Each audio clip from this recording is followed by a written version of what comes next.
And first, we'll start with approve the minutes from the June 29th meeting, July 17th, and August 7th. I motion to approve the minutes from the July 29th, June 29th, July 17th, and August 7th. of the joint planning board. Second.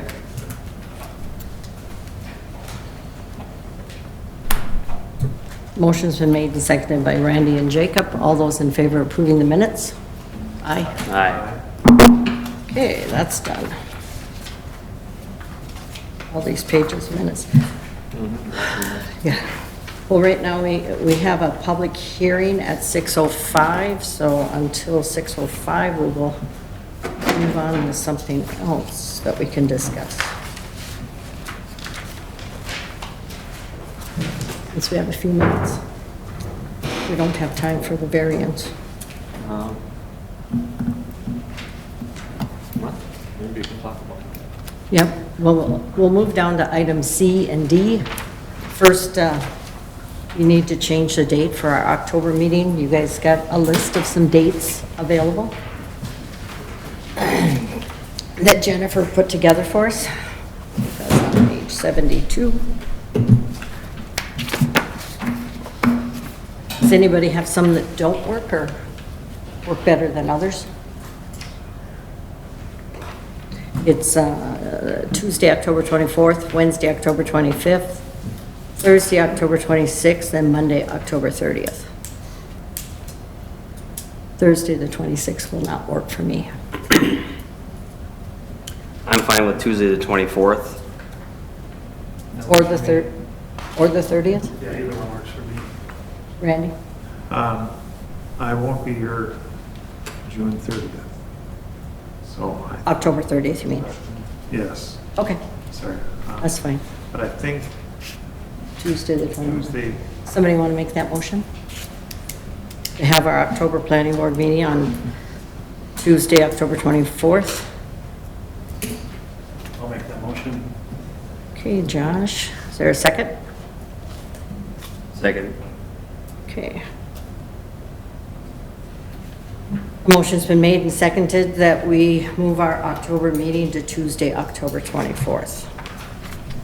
Then last item, not last item, but the next item we have time for till 6:05 is a resignation of our board member, Katie Westland. Email was sent out this morning, and we have a copy of the email? Jennifer, I was going to print it, but I didn't. It's on your action sheet in the update. Oh, yeah, look at that. No, I was just looking at it. I don't see it on here. That's the last item. Oh, it's after the map. Okay. We got her resignation this morning, so I'll read it to you. I will not, let's see. Please to accept my resignation from the planning board on 8/21/2023. I am thankful for the opportunity to serve this community. I learned a lot about the leadership in our community, and I wish you all the best of luck. I will not be attending the meeting on 8/21.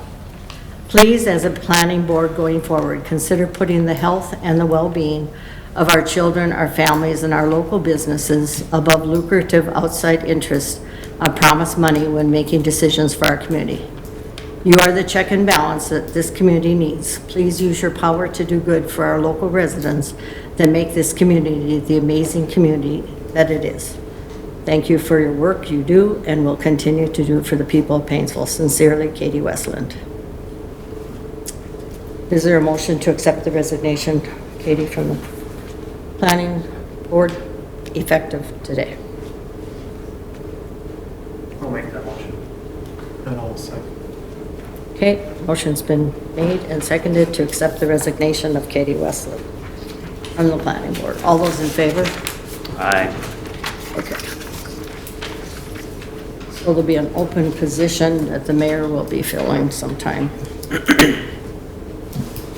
Okay, it's now 6:05, so we're going to have a public hearing about the possibility of a solar garden on the edge of town. And first, do we want, what was your first name? Evan. Evan. Slipped my mind. Going to tell us about their plans. And then we'll open it up for questions. Yeah, thank you, commissioners, and anybody who came to learn about the project. I'm Evan Carlson. I own Enterprise Energy. I'm the sole employee of Enterprise Energy, and I'm the developer. So what we're proposing is a 1 megawatt solar development.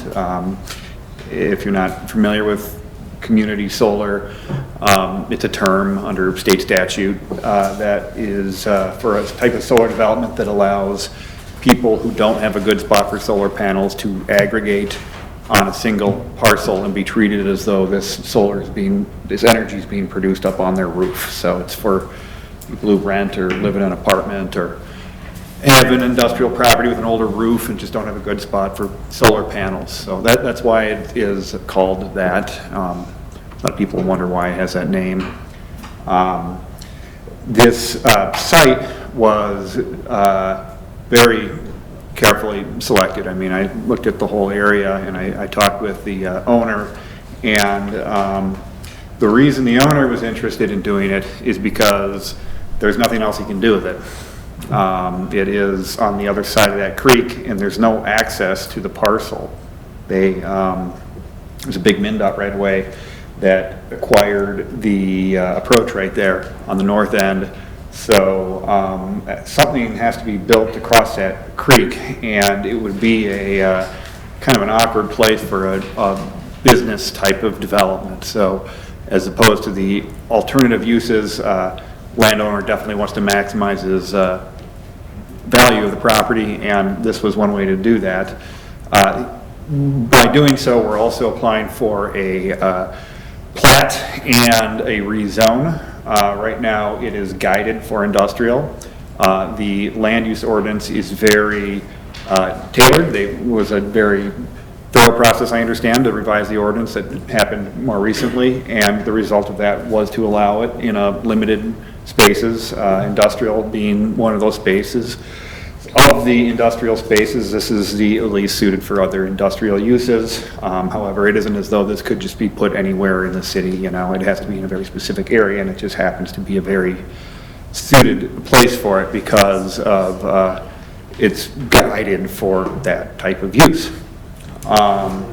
Other good characteristics about it are the visibility. You know, it's already got a big setback from the freeway. It's got good vegetation between the other industrial uses to the south and the east and the west. And I would think that the largest visual concern would be Lake Avenue, which I'm prepared to discuss tonight, the approach, minimizing the visual impact of that. And there are a couple more things that I can do upon reviewing this in more detail to improve that. One would be try to reduce the poles. We only would need 3 poles at a point of interconnection, but there's an alternative way to do this that might be more suited, and that would be to, let me just point this here. So that's the point of interconnection. There are 5 poles there. First of all, we don't need any more. The other stuff can go on the equipment pad, and the engineers shouldn't have done it that way. Second is I might be able to just have Excel bring this line to here and have the point of interconnection back there. That way all you see is the road. Yep. And that would be more aesthetically pleasing. One of the reasons why the road is not coming off of this approach here is because the owner wants to put some more development there and use that. And once we build it, we don't access it regularly. It's done, and then we get in there a couple times a year to inspect it, mow the grass, but we don't need like daily traffic going in there. So the thought was to A, preserve this for some other development, and B, otherwise we'd have to come on it, go straight up and then over, and that would be just a little more visual. You know, you'd have a dirt road there. So this was what we thought would be the smallest amount of impact. But I'm open to suggestions if, you know, I'm certainly open to trying to bring those poles to the east so long as Excel will allow us. Apart from that, the whole thing is removable. It's a temporary structure. It is planned to be removed from day one. We agreed to set aside money day one, an amount of a decommissioning security to be set by the city. So that in 35 years, it can be restored to some other use. If you wanted to do something else with it, you could. Otherwise, it could continue in solar production if you wanted to do that too. We addressed, at the last, I was asked to address a couple of items. Last, I talked with the Planning Commission. One was show the wetlands, show the overlay for the floodplain, and one thing we also did is we had to show this drainage pipeline here, and that's a main city drainage pipe. It's very low on the ground. And we can provide the city with an access key so they can get in there if they have to. So that's why there's a gap in it, so that there's nothing on top of it in case you needed to excavate to get into that.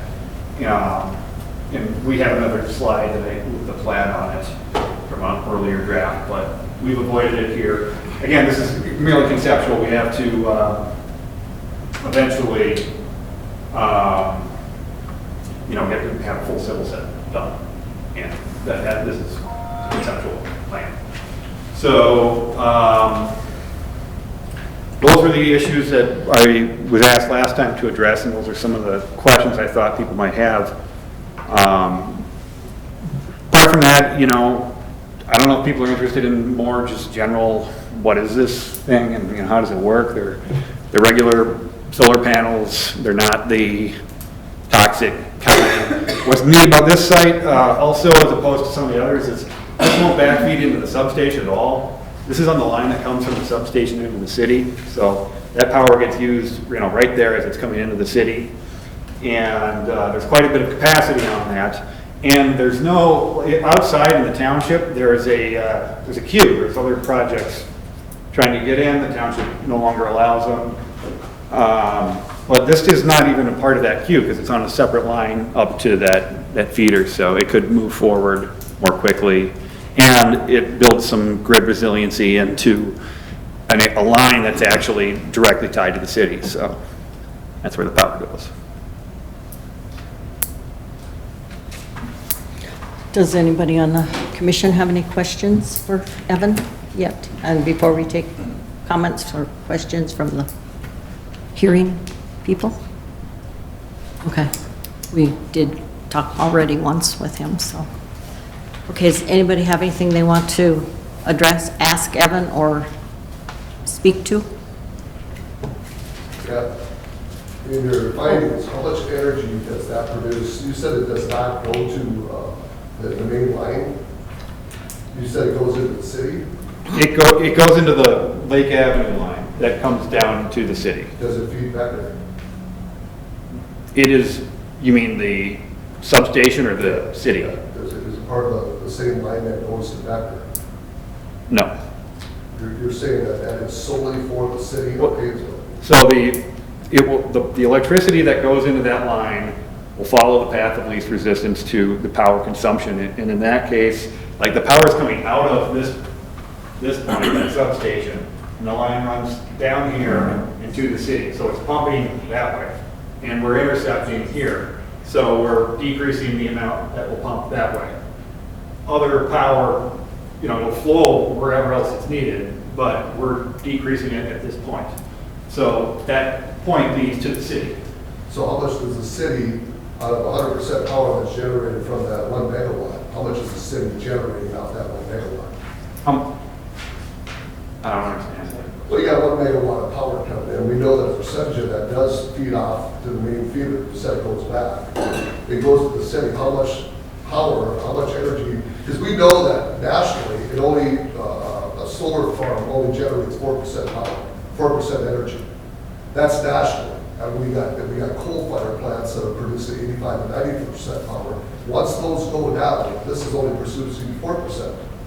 So if that's only giving you, let's say 70% power to Painesville, and the other part is going back to being sold out, because this is part of that cell, right? This is Excel's distribution network, right? Again, Excel is owned by Vanguard and the BlackRock Group, which is the two most powerful groups in the world. And we know that they are investors investing into that particular site. So they're not going to build a power supply or megawatt if they're not going to get money out of it. So what part of the megawatt is going to go back to the investors that's going back to feed, let's say Minneapolis, St. Paul, or the fact of coal-fired plants, or that they're being replaced? They're being gone, so we have to make up 85% of the power, that actually 90% of the power that's being lost when the coal-fired plants go down. They just said the other day there's going to be rolling blackouts because of solar replacing coal-fired. So if it's only producing 4%, how do you replace 90% to the city if it's directly going to the city, if you're eliminating that? I'm not sure what the produce at 4%. It's 4% naturally. What is that? I don't know what that means. Well, it only produces 4% of the energy in the state. Oh, okay, so total power production is of solar is about 4%. And the coal-fired plants are producing 85 to 90%, and you're only producing 4%. So, this is not related to, this is just between the transmission level substation, which is a federally regulated thing that goes through a group called MISO. And then after it hits that, it enters into Excel's distribution grid. In the distribution grid, there's a amount of power called a daytime minimum load, right? That is the lowest amount of power that is used at that line throughout the day. So when no one's using power, what is the minimum amount of power going on through that line throughout the day? And if typically a solar array will exceed that daytime minimum load. In this case, it actually doesn't. We are above the daytime minimum load. So even if it were producing power at the lowest demand for the city, it's still all going through that line. So that's why it's a unique type of project, because normally when you see these things get built, they're kind of out there tying into the substation, or next to the substation on its way to the city, and it might even backfeed into the substation, but here it comes right out and goes right into the city where it's being used, and it never even gets below the daytime minimum load. So, as far as larger, questions of, the grander plan for solar, I'm just one guy, I'm a private developer, I own the whole company, and that's a good interconnection. That's a really good spot to do a solar deal for that reason. And the Becker one has a different solar array going in there that I don't have anything to do with. So you're producing, like I say, you're only producing very little amount of solar, bringing it back. How many more plants or how many solar fields are you planning to put in this area? Do you have any future projection? The landowner would like to do a second one to the west of this. So 2 megawatts on that parcel. Yeah, and if we could see it, the area for a second one is here. However, Excel has rules about developers co-locating multiple projects, so I won't be involved in that. But he can do it if he wants. So he might But choose. you haven't answered the question, how much energy does it limit, does it reduce for the city of Painesville? What are they benefiting from it? What do you mean, does it, I If don't, you're putting up a solar field, you say the power's going to be going to Painesville.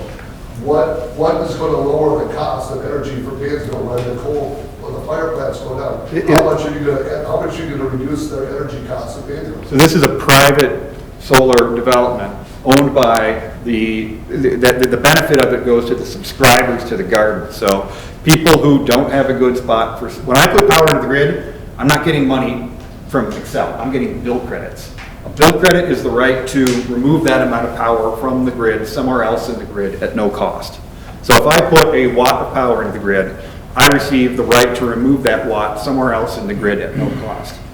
This project sells that right to somebody who lives in an apartment, or more realistically, probably a commercial business that just doesn't have a good roof. They just don't have a good roof to put the solar panels on. So they buy the bill credit, and they use that to offset their power demand. So it's just a bunch of rooftop solar together on one spot, and it's privately owned. So it's not part of Excel's network. It operates in it, but it's a private power plant, in that sense. I hope that, I'm trying to, I don't know much about it, but if you're not going back into the power plant up there, how do you turn DC power into AC that we can use at Bainville? So these are inverters. There is two types of inverters that you see used in these solar developments. There's a inverter cluster here. These are string inverters. And typically, they're called string inverters because they hang at the end of the strings, and they flip the power from AC to DC, which is why you often see these things scaled at above, you lose a little power when you invert to AC. So you often see the DC rate, it's called the AC-DC ratio. You see it produce a little bit more DC than it does AC. But the point is, the equipment's on site. You need an inverter. And you lose some power when you invert it, but that device is planned to be located within the fenced area. Who maintains the property? We do, or we have to, You mow it? yeah, we have to contract with someone. It's a subcontracted agreement, but it is owned by the array. So the conditional use permit typically has some sort of requirement that we keep the grass up and mow it or keep the weeds out of there. And that is at risk if we were to fail to do That's that. the opposite of the Stearns County Commissioners, of what the Stearns County policies. They're pushing for every megawatt that's being put up, they have to have pollinators underneath. We agree to that in our, So there's no vote. yes, so there is a state statute that says that defines what a pollinator-friendly seed mix is, and I agreed in my application that our site would meet that pollinator-friendly mix.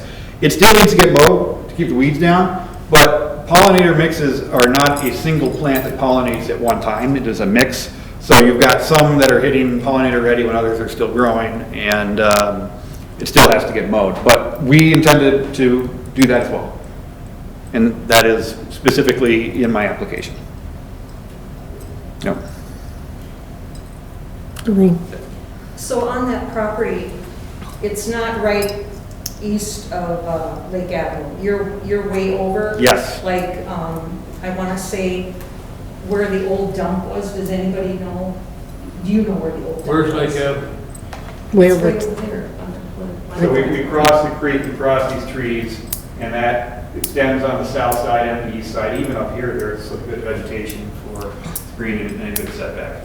I wasn't here, but my understanding, the old dump was over by County Road 33. Yes, yeah. He's So not this- quite that far. So this property has no access from an actual road right now, then, No. right? Okay, No. yeah, all right. Right, because it was right here, and this was all acquired by MnDOT. They're gonna put some sort of ramp there, so that rendered it unusable, but that is why I can get this crossing. It's a difficult crossing to get permitted to do, but there's no other way to do it, and MnDOT is actually normally you have to do like Soil and Water Department or WACA enforces that, but this will be MnDOT who will say that, A, they won't give me an approach up here, and I have to go prove that there's no other way to do it. So that's a challenging thing, to cross that, but I've explored it in a lot of detail, and I'm confident that I can get it done. So, I'm sorry, go ahead. So you were talking about, this is a solar garden, so like, is this something where like a homeowner can purchase into this plan if they don't want to put solar panels like on their property? Yep. Great, okay. What about business owners? Yes, yep. And you lock it in for a number of years, so you're not subject to changing rates. On that map, go back to the map. Okay, so what property are you attempting to purchase and rezone out there? So I'm not buying any of it. The landowner is leasing me this diamond area here. So it's hard to see the property line here because that's where the right of way is, but the parcel kind of is this shape. And we are rezoning this area to the east of the creek, right here. Sorry, I don't want to fingerprinted up. And then this, he's gonna preserve for some other development that will be on new frontage. So not only will it be behind those trees, in the future, his plan is to have it be behind whatever's here as well. So why would you not, if it's truly the solar farm, why would you not utilize all of your land over there? Or at least all of it to do your solar? Yeah, I mean, the reason I'm not using this is because I'm limited to 1 megawatt in size. And that will go up in the future. The new law is that starting next year, you can do larger deals, but this is older, so I was stuck at 1 megawatt. And the reason I'm not up here is because these are wetlands, and the creek is right there. Here is to preserve the frontage, and here is the landowner would like to do another one, but it's not part of this application. I'll have to come in and do a separate application for it. And then, you know, this is all right away, so can't use that. So the state is now just required, Stearns County gave their authority away, the commissioners gave their authority away to environmental services to allow somebody else to run and get the permits to put up solar farms with the 1 megawatt. Now, the Waltz just created a program where they're now going to create up to 5 megawatts, which is outside the boundaries of what Stearns County is doing. So that land that you're talking about there, you could rezone that, or you plan on rezoning that to 5 megawatts?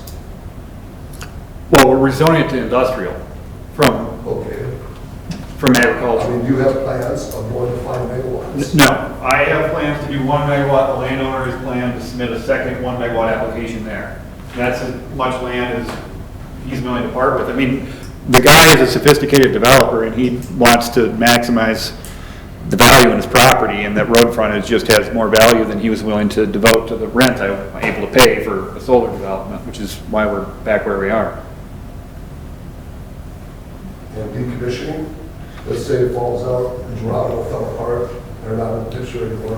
When you decommission, it's probably close to in the thousands, hundreds of thousands to decommission. I'm at the city's mercy in that But the department. city's mercy. The city sets the So amount. if that solar farm fails, who's insured under it? The city sets a decommissioning bond amount, and we are obligated to pay it if we move forward with the project.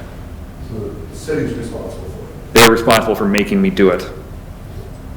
Because we just had a solar farm out in Missouri that just caught fire, and they had to evacuate the whole city because of the toxic waste that just happened here 2 weeks ago. The top, we just started on fire. And Kentucky just had another solar farm got hit by hail, but it was destroyed. So if that happens, does the city insurance can be covered in that? Practically speaking, I don't see it happening. I think that we have private insurance on the thing, and we have a 25-year interconnect. So if it were damaged, like those other projects, if another project were damaged, they're going to want to fix it and keep going. You know, they're going to clean it up, fix it, and keep going throughout the life of the deal. However, you know, the decommissioning security is there for what we don't know. You know, that's the, I can't, that's what that's for. So, but you know, we will insure it. It is not like an uninsured development. So, you know, if they burn down, they don't just walk away. If you got a good deal there, you're going to keep it going. Just like at the end of the, you know, permit life, we have a right to operate for a period of years, but odds are we'll want to continue to do it. And it's up to the city to decide whether or not they want to allow us to do that. So when you say they, are you referring to Enterprise Energy? The city would be deciding whether or not the city would allow me to continue to do it at that point. But that's 35 years from now. So I might. Unless there's a situation like hail, or there's a situation where it gets damaged. Are you saying that the city is responsible for? No, they set an amount for me to set aside. So the concern has come up, what happens if some sort of catastrophic event happens, okay? Right. So initially, what would happen is that, I'm telling you, we would want to fix it up and continue operating. We, as in me, I would do that. As in you. The owner. You're just one person. I'm one guy, I'm a One developer. guy, but you are Enterprise Energy. Yes, but I'm not going to own and operate it long-term. I'm going to sell it to, what they call it, an independent power producer, another company that owns just like a whole bunch of these things. So I just do the front-end development work. I don't own and operate it long-term, but I am responsible for setting the rules that the owner-operator will abide by, that the rules that we enter into through this permitting process that we're doing right now. And that rule that you're referring to is the amount that they will require that we put aside. Typically, it's a bond, so the solar array has to pay a certain amount per year to get the bank to set aside money for that security. So that's how that bond works. And that's just in case there's nothing there to clean it up, or there's no incentive for the owner to clean it up.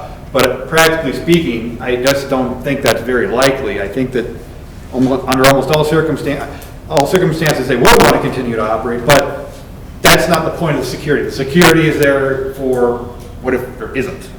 You know? Does that make sense? Am I? Is that security, is that the security that's up to 185,000? It depends on where it is. In other cases, it's nothing. In some cases, it's 25. Stearns is quite high. Yeah, they're among the highest. I'm curious, when you say you're going to sell it off, that draws a whole bunch of red flags in me. You're going to sell it off to another private-public partnership, which then in turn, they're going to be working with a whole different entity of Excel. So the agreement that you have could very well change the whole agreement when you sell it out to another investor. Well, sort of. I mean, there could be any number of different buyers. So I could sell it to someone. People who say they're going to own and operate it long-term, everything's always for sale. Excel is for sale. Everything's, you got enough money, anything can be bought, right? And so the idea that it will stay in place is just not realistic no matter what it is, or stay with the same owner is not realistic no matter what asset you're talking about. But practically speaking, what I do is I acquire the lease, I acquire the interconnection agreement with the utility, I acquire the land use permits and the subscriptions. And then I have a shovel-ready project, and I enter into an agreement with a company that really just mows grass and owns and operates these things. And they will, there's a third party they call it an EPC, but it's really just a contractor that builds it. Somebody builds it, and somebody owns it, and I make it all happen. That's what the developer does, just like, an apartment developer. Okay, so back at that map, you have 1 megawatt, and that other little part of the triangle, it doesn't even look big enough to put another 1 megawatt on there. Yeah, it'll probably be smaller. It might have to be smaller. So, okay. Yeah. But you're asking for rezoning for that whole parcel, everything in there. Correct? Everything the parcel extends to the west of the creek. So I'm rezoning the parcel east of the creek. Right, but that whole parcel, you're asking for rezoning. Well, I'm platting the parcel to split it. And so, but yes, everything east of the creek, I'm rezoning, correct. So this is all. You're rezoning it on behalf of Furchy, though. Correct. Okay. Yeah, well, this is all one parcel, but we're only doing this part.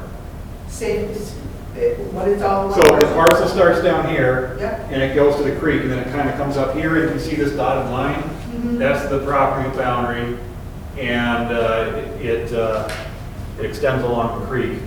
But we're only rezoning what is this direction. So how much land is the rest of the property?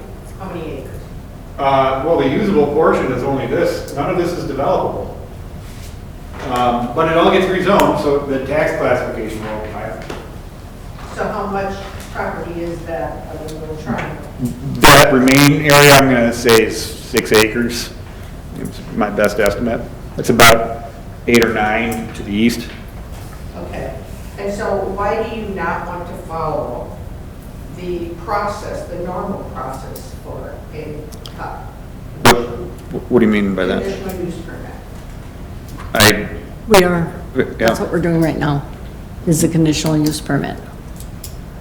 And if he's granted the conditional use permit, that stays with the property. So even if he sold it, they have to follow the same rules that we apply today, whenever we do it. The But part that's it was backwards, said in some of the last minutes, I think Mr. Bertram brought it up, that he doesn't see how it makes sense to apply for a cut before the plating and the rezoning is done. correct, we're doing it backwards. Because they don't want to spend the money if they aren't going to get a conditional use permit, then they're not going to do it. Or plat it. We don't want to have the. They don't want to plat in plat place. it, because Virtue wants to. Yeah.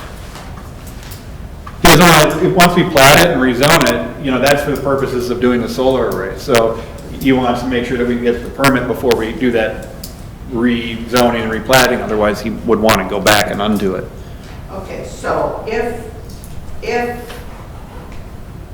can you reverse a rezoning? We can put a condition on the conditional use that it has to be platted and zoned before he gets it and before he can build. And that would be a condition. It has to be platted and rezoned before he gets his conditional use permit. So the conditional use permit is just for the solar part, but I gotta come back and finalize all that. And if I don't get that all finalized, I don't get this permit. Right. You have something, Jeff? Madam Chair, Jeff Bertram, 662 Spruce Street, Painesville, Minnesota. Let me try to at least do a little process here that we're recognizing who we are and what we're doing. I'm not here in any way as a county commissioner. I'm here as a resident, a lifelong Painesville address, but I am here as a former planning commission of the city of Painesville, former counselor, and a Stearns County Planning Commissioner for 16 years, who I've seen over 40 applications, including Mr. Carlson, with a different company. I'm not opposed to solar, but I can tell you that I think we've had enough. Stearns County has over 36 solar industrial sites. They're called gardens and these nice words to make people feel good, and I get that, but let's not be fooled by why they call them gardens, because it makes you feel like it's flowers and it's something nice. It is what it is. 5 applications were denied by the county, 13 expired. And so to some of the questions that are being asked, why would you go through this process, and then if you don't create the solar industrial site within 12 months, the permit expires? Well, there's a whole bunch of reasons. It gets sold off 2 or 3 times, different owners come in, Excel doesn't accept the energy, financially, the finances aren't there. So this process sometimes gets a little messy. Quite frankly, there's a concern when if someone buys a house and is from the cities and doesn't see the house and rents it out and doesn't care for the house, that can create problems. So that is part of the mix of what some of these issues are. I'm glad to see Painesville Township's here. They prohibit solar gardens. They've got over 15 of them. Zion's got 3. Just within tenths of a mile, there's 20 solar industrial sites to the city of Painesville. And again, I understand business and I understand people want to do things, but your purview, at least when I was on the planning commission here and in the county, you're supposed to be proactive and say what for the good of the community, what's the benefit to the community. Right now, there's 75 to 100,000 panels within tenths of a mile of the city of Painesville. Just let that soak in. 100,000 panels. Unfortunately, today, you can't landfill them and you can't recycle them. Throughout the whole application, it says 25 years, then it says 35 years. Several points, it says 45 years. Well, those are very different years of productivity. And I guess the question, the $1 million question is, so what are you going to do when you do stop? Mr. Carlson won't be there. I probably won't be there. I hope we're not in the same place. I might be in the cemetery. He might be in Honolulu or someplace. But the reality of it is it changes, and so that's what's going on. The city of Sartell, there's only one other project that I'm familiar with that Mr. Carlson is trying to pursue. that's the city of Sartell. They put a moratorium on it. Sartell's a lot bigger city than Painesville is, and has a lot more resources. Ms. Schmidt, Barb, you are touching on something on the process. I'm not sure, and I remember the days when I was on the council, Bill would always advise us, don't grant all the variances and don't do this backwards. You know, let's follow the process, and if you want to do the variance, do an ordinance. I've never seen this process at the county level or the city level where they're doing it backwards. Normally, you come in, you do the rezoning, then you do the plating, and then you do the permitting. And there's a reason for that, because you vet it. You make sure, it's kind of like taking out your girlfriend or boyfriend, making sure you might like each other, and then make sure mom and dad like them, and you vet the process. Well, we're doing this backwards. We're getting married before mom and dad even met the husband or the wife. I don't think that's good process, and I think that's going to create problems. The Planning Commission is going to recommend this to the council. There's 2 councilors here tonight. They're going to recommend the action. The council still will make the final action. So I'm not sure why that is, and other than there was a comment in the staff report that said it's easier for the developer. Well, again, ordinances and everything aren't in place to make things easier for anybody. It's to vet a process and make sure that whatever comes out, comes out. Fast and cheap doesn't benefit anyone. It may make sense for the developer, but it doesn't make sense for the people, for the public. Several times through the application, it says 2 megawatts and it says 1 megawatts. And Mr. Carlson did a nice job of trying to explain the difference.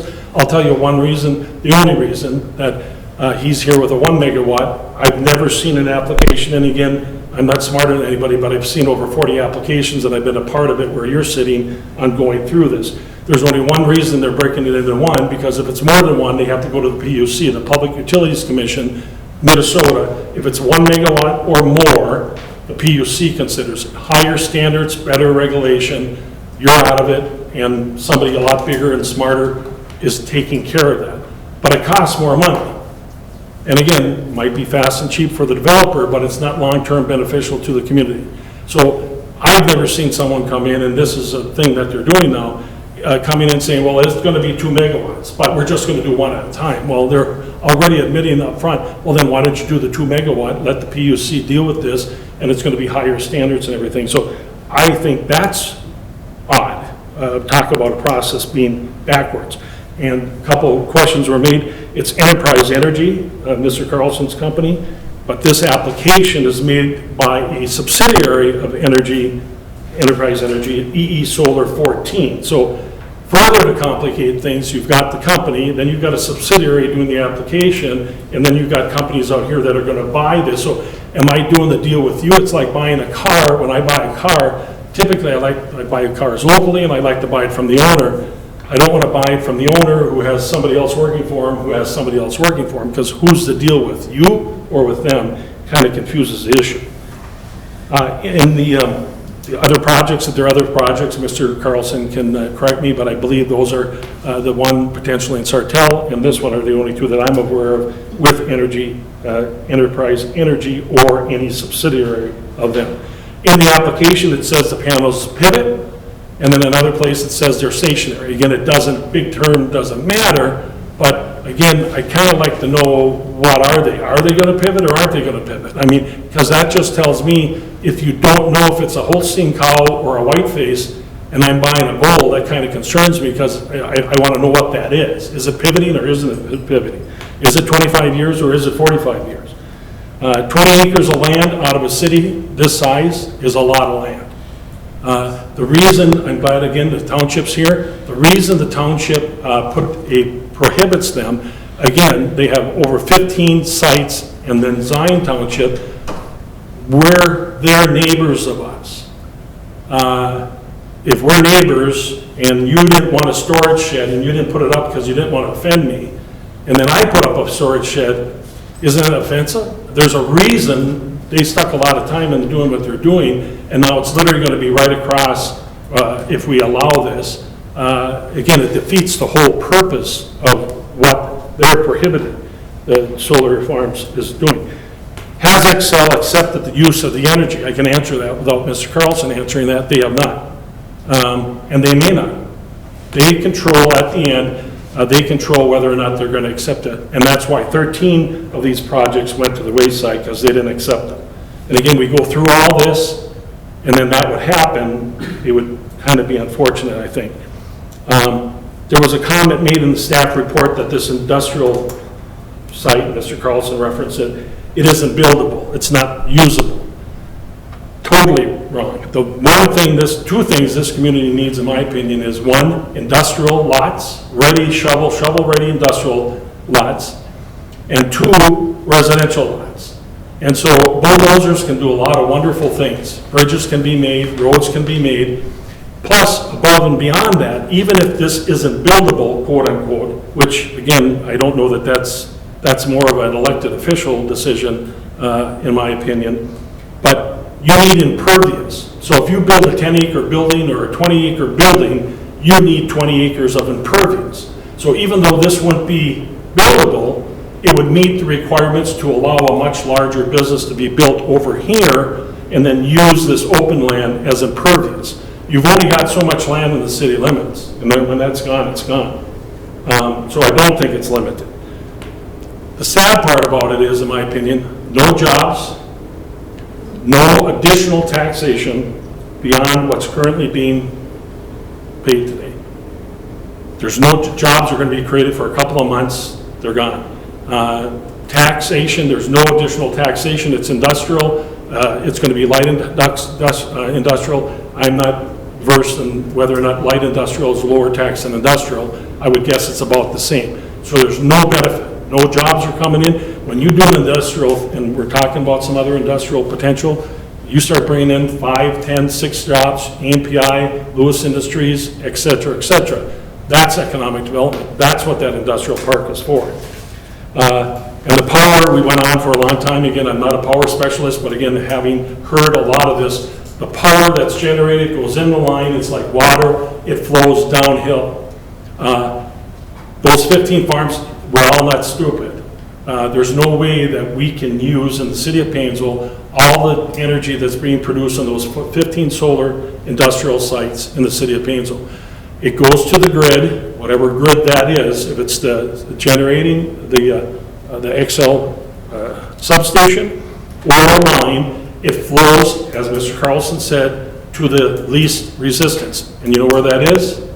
It's Maple Grove. It's the cities. That's why they're doing the transmission lines across Kimball, across Stearns County, down to Becker. And Ron said about the different flow. So it flows to where the need is, and the need isn't here. I can tell you that, and you know that. We can't use that much energy.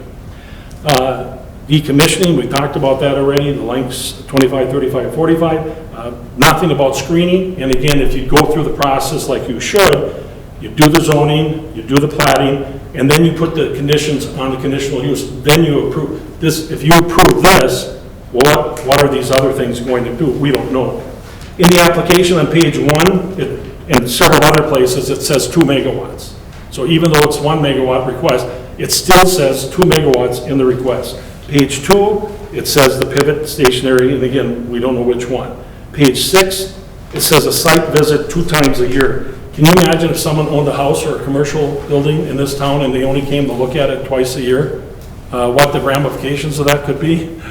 I kind of like a neighbor that mows the lawn on Mondays and Fridays. I know Jacob and I are a little different, but that's what we do. I don't like someone coming in looking at the property twice a year. I'm sorry.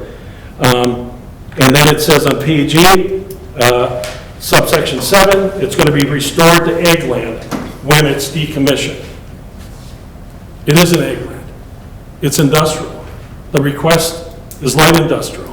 How can it be returned to ag land? It's not ag land. And again, those little things give me the red flag of it's half-baked. It's not good long-term, in my opinion. For those of you who have never been on the planning commission or anything, and again, I'm not smarter, but I've gone through it, there's a reason that there's findings of facts.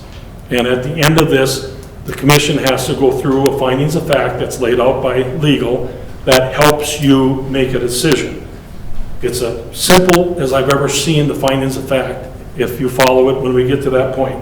And number 1, it says A or B, will it or will it not, and it goes through these issues. Well, the findings of fact, number one, it will be injurious to the area. How many people know what injurious is? I think Bill might have had something to do with this. Injurious, I had to look it up, it means harmful. Yep.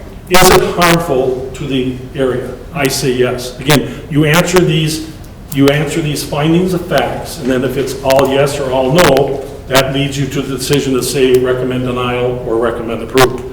So will it be harmful? I say yes. 2, will it impede the development of the area? I say yes. Again, if you get a 20-acre, we think that a 28-acre development would be unreal. The Cold Spring Brewery Company is on a site, that building is, I can't remember how many acres that is. That's a 20-acre building. You need 20 acres of impervious to allow that building. They produce jobs, they produce tax, so it is going to harm prudential development in that area. 3, are there adequate utilities? No, they're not. The streets, the turn, Mr. Fuchs's letter on the turn off of Lake Avenue, it isn't adequate with utilities. It's not preventing future issues. This is not preventing any future issues. It's creating future issues and concerns, in my opinion. 5, again, it's not provided, the layout of the infrastructure of what the access is going to be is not laid out. 6, no local demonstrated need. Is there a local demonstrated need? And the answer clearly is no. This electricity, again, any electricity the city of Painesville needs, they're already getting, and unfortunately, we're not getting it. Why did they build them here? Do you think they're going to let a solar industrial site go into Maple Grove or Plymouth or Chaska or Shakopee? Nope, they build them out here and they line it in there. If it's so good, why don't they build them down there? Why aren't they building them in St. Cloud? They're not. 7, it's not in compliance, and this is the biggest one, and again, it goes straight to what Bill always told us when I was on the planning commission and on the council. It is not in compliance with the current city land use, period. And that's what we're here for today. You can say it can be, or it might be, but tonight, it is not in compliance with the current city land use. So I strongly recommend that the planning commission recommend denial, and I strongly recommend that the city council look at the big picture and not approve the application. And again, God bless you for asking for it, but not everything gets approved. This is a process, and I would ask you to recommend denial, please. Bill, can I talk to you over the calendar? Pardon me? Yes. Am I allowed to ask a question? Yes. Since Jane's the only other application. Can we clarify whether, is that land industrial, light industrial, or is it agricultural? Right now it's agricultural. Okay. That was just my question, thank you. Tarek, would you mind showing where that shows industrial? Or agricultural on the maps? Yeah, Jennifer, the map that shows. I just was confused as well, showing that.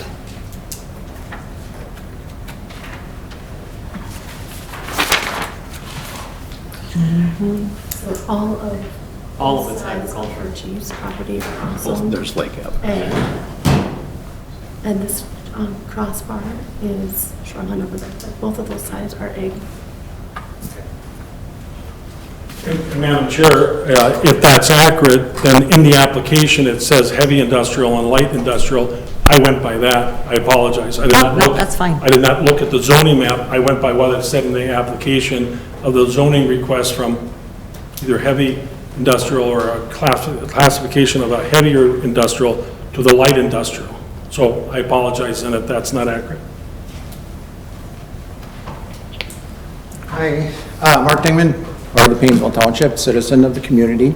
Just wanted to give you just kind of an insight on our perspective as a township on the process we went through and why we made decisions accordingly. One of the biggest thing was that we have a lot of solar gardens in our community.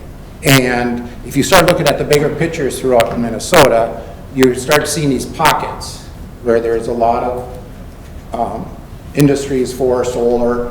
One of the biggest reasons why we're so attractive, because Geronimo, when they came here, they upped our solar, or our energy at the plant over here. So we are very right picking for everybody to come out and say, hey, you know, these people, you know what, you need the solar and all that stuff. I love solar. I think it's a nice alternative But when you start looking and digging down into the deep part of what's going to happen in 25 years or beyond, when our kids are going to be dealing with this solution or this problem, or maybe it's not a problem, I don't know, but there are some questions to be asked what this might look like in the future. And when I started looking at our community, we kind of came up to the conclusion that we had enough. We are supporting what we feel our energy platform should be here in our community. And obviously, we were the biggest area in our community that would give land to solar gardens and stuff like that. When the city came up and I started hearing some rumbling about the city wanting to maybe entertain the possibility of putting solar, I wasn't taken back from it. I don't feel like I'm being threatened by you guys entertaining this. I just feel like you already have less development or developed areas in our community. That I know is zoned whatever it is, but I think any developer can make almost anything changed if you want to make industrial parks or some other residential or some other complex in that area like Jeff was alluding to. And I think that's where I kind of start putting on the brakes and saying, where is Paynesville going then? If they take 40 acres out here and put it into all solar, where is any of our development going to go to? Well, Paynesville Township. We need your land because we need more development for the city. And all of a sudden you start grabbing more and more away from the township. And I can be biased because that's where I live. But in the reality of all things, that's what's going to happen to our community is that we're going to lose out on things that are in our city and be able to have in our cities because we have solar gardens sitting there. And then all of a sudden you start developing around that, what is that going to look like in our community? And I guess we have this beautiful lake to the south, and we have this nice, beautiful land of solar behind us. So again, your judgment, you can do what you want to do with that parcel, but I think really serious to look at it. And for whatever Jeff had said, there's a lot of great points to that, and I think we have to look at what do we want our community to look like in the future and for developments. So, thank you.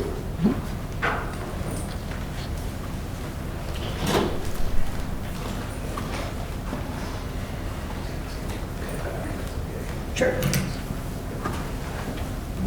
Barbara Schmidt, I live out in the township, and I concur with Mr. Bertram and our township person that I don't think we need any more solar farms. I also agree that it has to follow the same process that anything follows for those ordinances like you brought up. So I hope that you vote no to this. I do have a question, and that is, and one of the reasons it came to light for me was when I looked at this initially, I thought it was a rezoning for Nature Energy. And then I realized it was across the street, or across Lake Avenue. However, Furchie owns both properties. And if it gets rezoned, and if the solar thing doesn't happen, now it could be rezoned, and so could Nature Energy. It's like, okay, well, we aren't going to build over here because we are in the wellheads and this is not a good property, but now Furchie says, well, let's just swap it. Now go ahead and build your plant over here. Could that happen? I don't think it's big enough for them. Pardon? I don't think that site's large enough piece of parcel. It's hard to say, I don't know, yeah. I have no idea.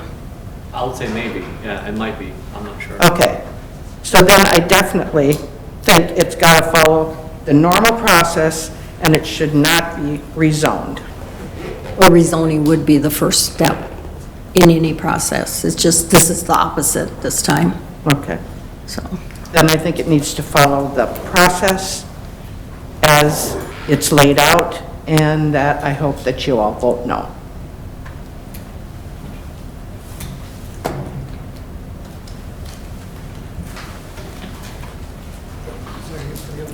Yep, that's fine. I'll just, I understand people have concerns. Appreciate that. I do will do what I can to alleviate concerns as best I can, while still being, a solar developer. When I'm out looking for sites, I look at an ordinance first, and I look for a path forward to getting it approved. There is a new ordinance here that followed a moratorium that doesn't allow for development willy-nilly. It's very specific, and when you dissect the ordinance and the city, there's one site in particular that reveals itself to be the most appropriate site. And under an ordinance that allows for solar on that site, I'd ask you to permit it because it's the most appropriate site under the ordinance. This is why I landed on it. I'm a small developer. I got a lot of money in it. I'm working hard on it. I want you to like it. I understand concerns. If there are things I can do while still being what I am, I'm happy to listen and cooperate. As far as the process goes, again, it's not, the landowner doesn't want to get stuck with a rezoned and platted parcel if this doesn't go through. So it's not flipping the whole thing on its head. It's just getting this part done to see if it's even going to happen before we do something that's hard to undo. And then as far as other, benefits go, it is getting rezoned for the purpose of this. The use will change as well as the zoning. So that will increase the taxes on the parcel. 1 megawatt projects don't pay a certain type of tax called a production tax. And a lot of people have taken issue with that. But an important thing for both, just people to know is that the whole community solar program is changing next year. So you mentioned the going to the PUC. You have to get to 50 megawatts to go to the PUC. So pretty big projects there. But next year, you're going to be able to do 5 megawatt deals in Minnesota. And you'll see those at the county. You won't have the local boys coming up for those. You'll have the big developers coming in from out of state pitching 5 megawatt deals. They draw back to a 5 megawatt, it's 5 times as big, and some people don't like it. They don't like it 5 times as much. A benefit is that it's all in one place. You can fill up that line faster on one site. And like this, it can use up a whole 40. Well, it uses up all the usable land, so that the use of the property will certainly change to some sort of commercial use, and the classification will change, and it pays a hell of a lot more taxes. If you look at like the Aurora project or some of those other older legacy 5 megawatt ones, you see like a 15-fold increase in property taxes on those things. So I just thought that was an important point to bring up because that's where the future of it is going in the county, in the townships. And they're going to start shifting to these big ones. And by the way they're going to do these big ones is they're going to tell us that we need to get our land use permits and our interconnection agreements and then apply to the Department of Commerce to be selected on merit-based criteria.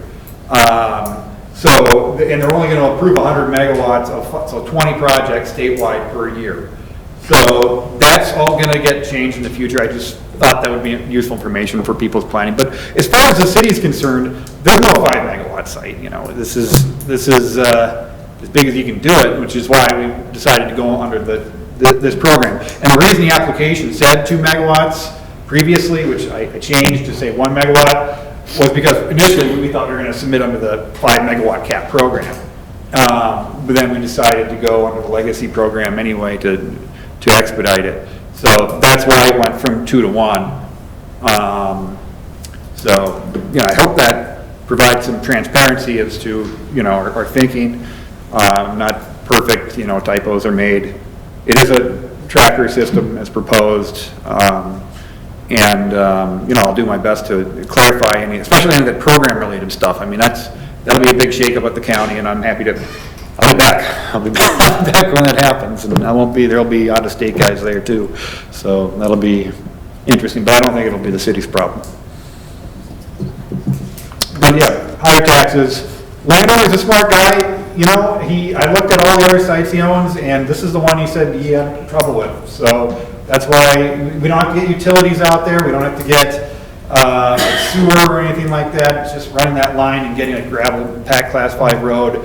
It is, you can still do something with it in the future. It's 35 years. I'm sorry if anything in there said different time period related to other things, but it's 35 years operational. Interconnection agreement is 25, and then we want to continue to operate for 10, selling power wholesale, which is, I can explain too. Yeah. I have a question. So this electricity, as I understand it, goes into a type of co-op in which people buy into that program. So my question would be, is there a way that we could make that co-op give first dibs to residents of Painesville to get the benefits of that reduced electric cost, or is there no way legislatively that allows for that? You know, legislatively, there is a way to do that. And there is an incentive under the new 5 megawatt program to do that. When I said they're selected on their criteria, they have a criteria that's listed in the new ordinance. And one of those criteria is demonstrating local, like, participation or some financial benefit to the locality. And that's kind of vague, but I take it to mean subscribe people right in the area. And practically speaking, the way I would normally go about subscribing this, there are companies that just like door knock and they find people. I go to one of those people and I see, I need subscribers, and I buy it from them. So maybe there's a way to, I don't know, it could be a condition or something like that, I guess. I'm just curious if anything like that existed for residents. Then I live on Lake Avenue, so I'd be the most affected. I have no strong opinions of it. But I was just curious if this electricity is going to flow next to my house, can I buy into this solar for a reduced rate? Yeah, I will certainly, you know, if you'd like, I can certainly make sure that you're included in it, absolutely. And anybody else too. I mean, that's a big part of the deal, is finding those people. So if there are local people willing to participate, I'm happy to sign them up, yeah. I just have to go through that person I buy to. I say, hey, sign these guys up and put them in my garden. There was a man in our business the other day, and he was selling solar power from a garden, also in the city, or in the Stearns County. He was here on Friday. There you go. Anything I can do to improve it? Any you know, screening is potentially on the table. We have a lot of good screening on the west and south side and east side. North side's got a really big setback from the right of way. People are never happy with the screening because they're little trees when you plant them. If you plant them big, they die. You know, one thing we've done on some of these is we've done like slats in the fence, like you see at construction sites. That can help obstruct the view. Green makes it a little more disappear into the field, but it's far enough away where, you know, I've seen enough of these where if it's that far back, people don't tend to, you know, it doesn't quite grab your eye that bad. So, a couple of different things here. Right now, the state is suggested for 4,500 1 megawatt farms as of right now. Each mega farm takes between 4 to 6 acres per mega farm. They're not putting them on any county, BML land, any federal land. It's only on private land. Yep. Primarily, most of it's on industrial agriculture land. That's what's been happening. So here we are, we're giving up agriculture land, we're giving up industrial land, as Mr. Bertram just said. What the state does not want to even touch BML land. They don't want to touch anything that yet. The state is working with Excel. Excel's working with Vanguard and BlackRock. So here we are giving up prime farmland for what? So you can get a little bit of energy, which, as they stated, they're selling the energy primarily to all the way down to Iowa.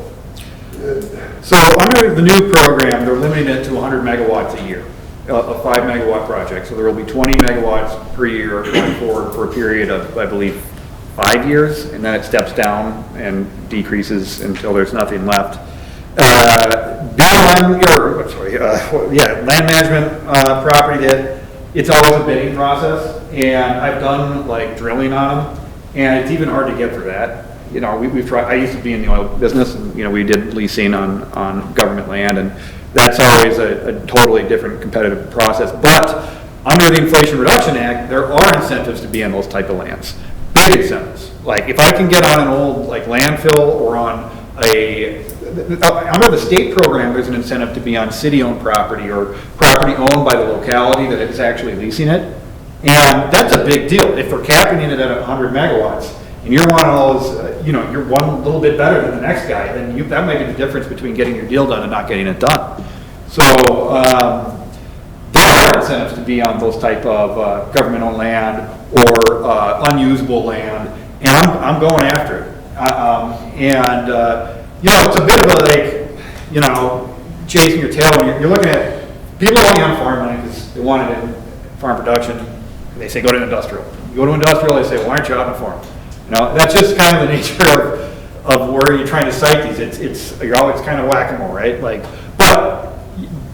at the end of the day, you're looking for that site that is out of sight, isn't as visible and isn't as usable to the landowner, and the landowner has said that this is the highest, best use for his property. And again, this guy knows what he's doing. He's an experienced developer. I negotiated the lease with him, and I found a spot that he found acceptable, and this was it. And it fits the ordinance, which was recently reviewed, and it is guided for the rezoning, which is exactly what was intended to do. It's a long-term plan. This gets it into that zoning right now. 35 years, could be something else. And it changes and pays tax revenue now. It doesn't wait to pay them, it pays them now. With that, let me ask you, 1 out of 4 acres, 1 out of every 4, 25% of land in Minnesota is either owned by the state or the federal government. 1 out of 4 acres. We're not using 1 acre of federal and state land. We're using all agriculture land. Now that fact is food that goes on our table. And we're only producing, I got a graph of this on my PowerPoint, we're getting the least amount of solar energy of anybody in the whole country. Minnesota is getting the least amount of solar energy. It's nationally 4%. Minnesota's getting 4%, below 4%.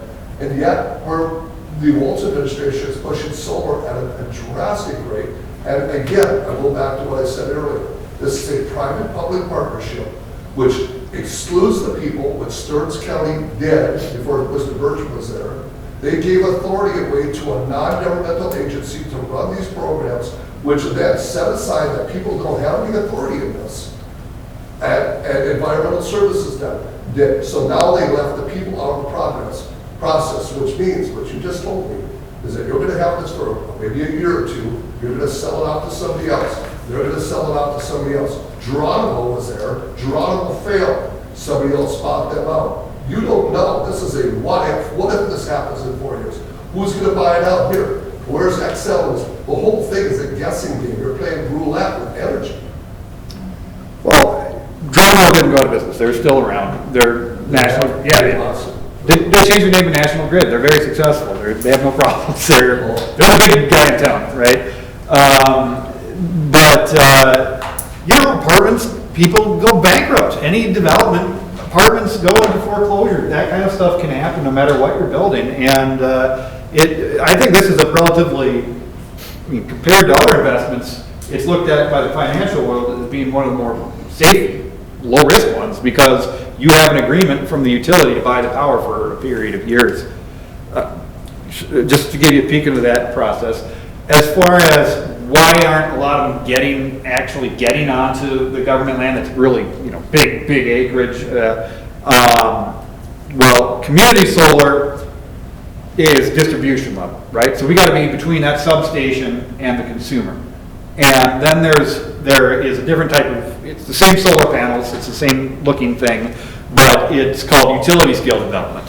And that is a federal interconnection process into the grid, which is run by MISO, which just runs all of the states in this area. And they have their own separate interconnection process, and that's how you get into the high lines. And it's a separate deal, but community solar, by definition, just by the nature of it, has to be near where the power is actually getting consumed, as opposed to transmitting it off site somewhere. You've got legitimate gripes. I do think a lot of the things that you're talking about, though, were taken into consideration under the new program. I'm hearing, guide this to state-owned land, guide this to government-owned land, guide it to brownfields, and there are incentives now to do that. you know, this is, it's a legacy deal, but regardless of that, I mean, it's not really relevant to the land use planning process. What's relevant is that it's a new ordinance, the ordinance guides it for this type of area. There aren't other sites where this can be done, and it's the most appropriate site. It's just kind of it's a great match because if you go out there, I mean, you gotta drive down that hill between those trees and out the other side to an area that is not gonna get developed for any other use anytime soon. This pays taxes now. What if doesn't pay taxes?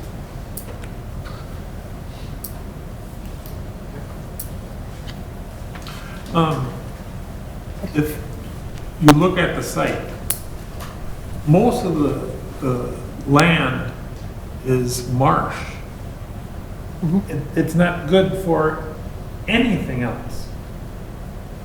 My home place was down on 33, and we used to drive past that every day. And that whole thing used to be pasture. So, just so you know, it isn't what you classify as farmland. It's pasture land. So just so you know that. Like all the blue lines, they all are marsh or rivers. So, okay. You can go. You kind of remark to that, whether it's marsh or rivers or whether it's pastures, it's irrelevant. Right now, if you look up the solar experiment right now, in Stearns County, they had to create a program called Aquatic Species, it's an Aquatic Species Department. Right now, solar energy or solar fields is decreasing the aquatic species level at high rates. The bees land on the glass because they think it's water. It doesn't hurt the bees, they just think it's water, and then they try to impregnate themselves on the glass. Yes, it does hurt the bees, they can't produce as much. But the aquatic species, we're in an aquatic state. That's what we are, we're in an aquatic state, with mosquitoes and whatnot. It's nationally known that solar fields disrupts the aquatic entities. That's a fact. It kills off all aquatic species within that area. Are we willing to risk? We know that bats feed off of the aquatics, off of mosquitoes, everything feeds off the normal process of evolution. You start putting solar everywhere, and you're going to start seeing a lot of the aquatic species dying out. You can look that up. It's a national article. There's national articles out there. Whether it's marsh, whether it's farmland, we're going to lose food, or whether it's marsh, and we're going to lose the aquatic species. Why do you think that the Stearns County commissioners, they created a whole department on aquatic? Because it's part of this. Why do you think they put in pollinators underneath solar fields? Because they know what it's doing. Because the energy's killing off these type of insects or whatever. So they have to then bring that natural space back. Because it's killing off too much, just like wind is killing off birds.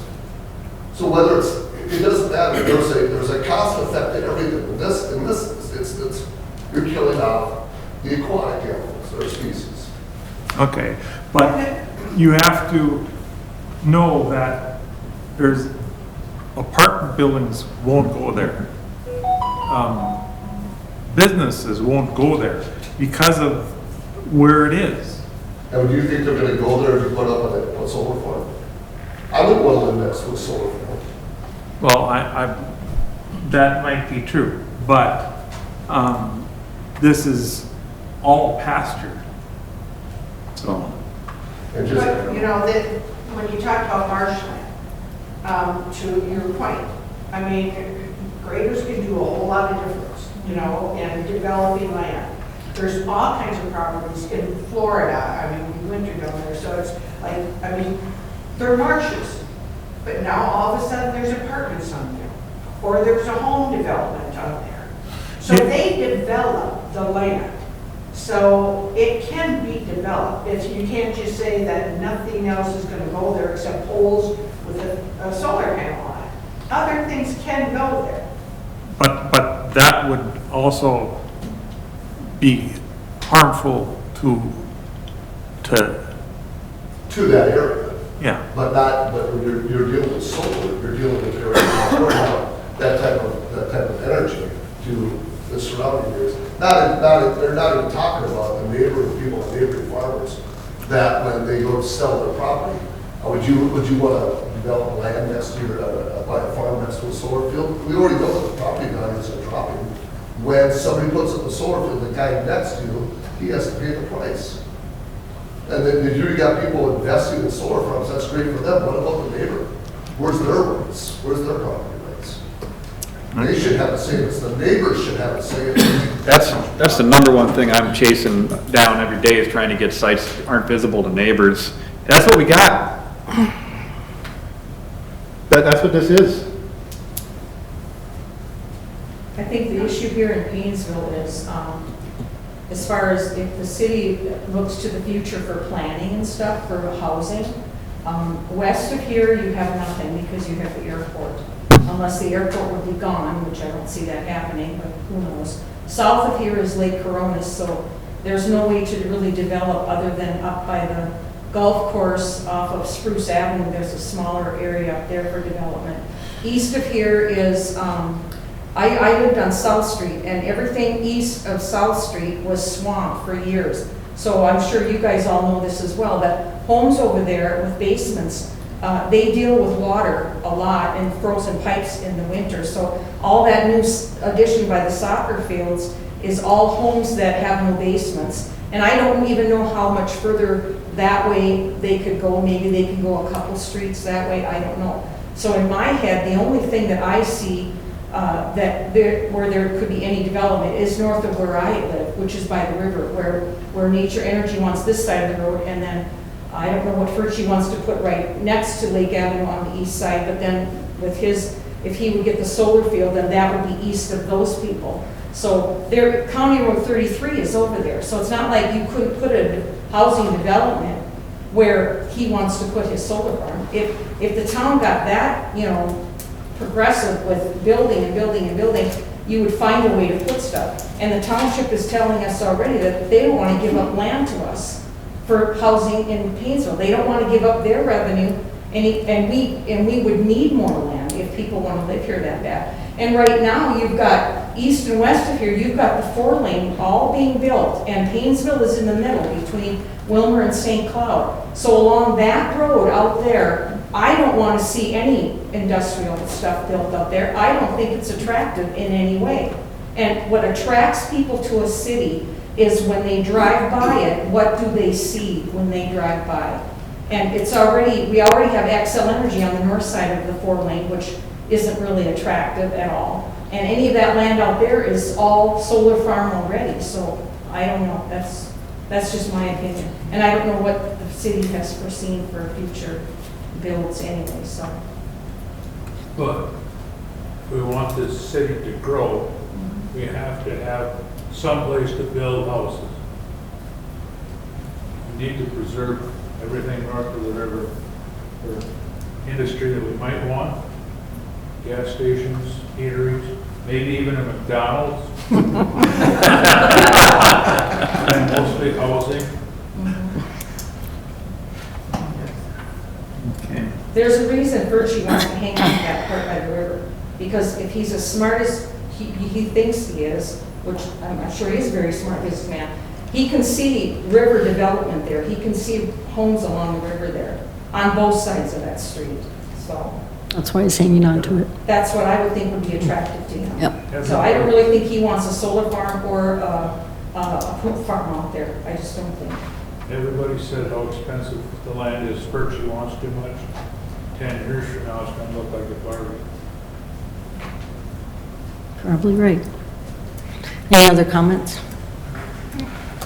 Any questions? Jennifer, did you have anything? No, but we should note that Mayor Ranke had submitted a question that he wanted addressed at the public hearing in regards to typography of the land and its ability to generate electricity. And then Bill Folks also submitted a letter to address the development of the land with the installation of turning lanes on Lake Avenue. So I wanted those, at least for the record. If you want to maybe just talk a little bit on if the topography will allow the ability to generate electricity.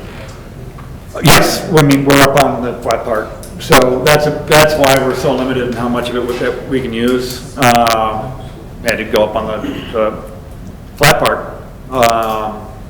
As far as, you know, it's far enough away from the trees, they won't shade it, so it should produce.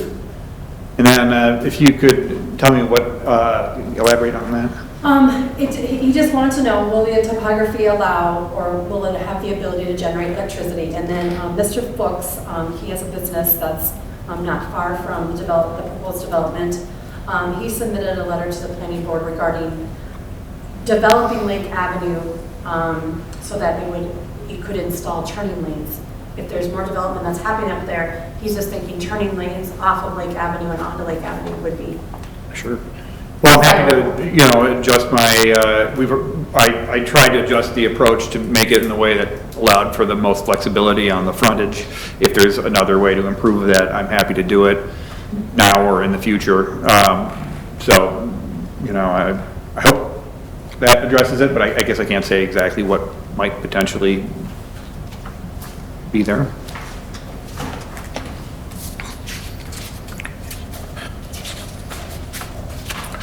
Would there be room to put a right turn lane? I mean, I don't know. That's onto where would to add a turn lane off of Lake Avenue and onto your proposed road.